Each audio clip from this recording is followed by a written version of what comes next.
હા, આપણે અયોધ્યાપુરમ મંદિર આવી ગયા છીએ. જૈન તીર્થ અયોધ્યાપુરમ.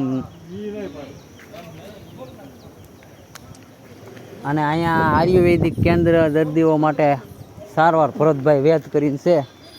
અને અયોધ્યાપુરમનું મંદિર જોઈ શકો છો. અહીંયા તમે બહુ ગજબનું જોરદાર સરસ મજાનું જૈન તીર્થ સુપર અયોધ્યાપુરમ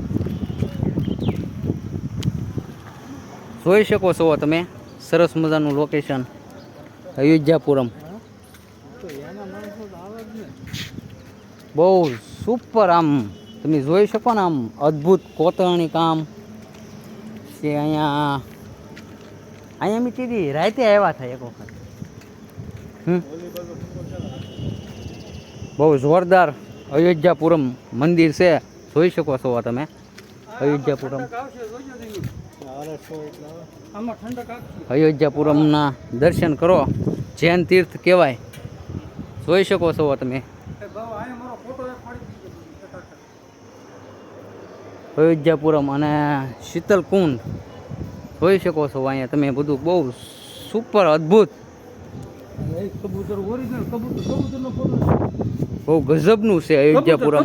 બહુ જ્યાં આપણું અકલ્પનીય એવું મંદિર. અને મોટા મોટા બે કબૂતર બેઠા છે અહીંયા.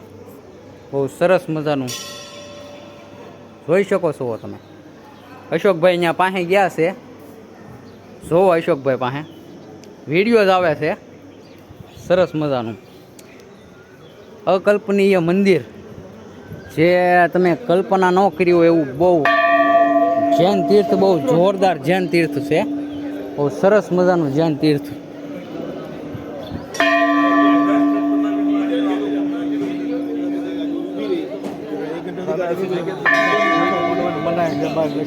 ક્યાં છે?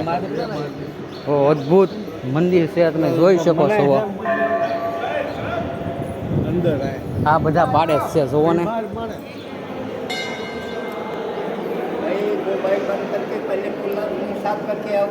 હાલો તો ચલો હાલો તો કોગળા કરવાનું કીધા. જઈશું કોગળા કરીને આવવાનું કીધું.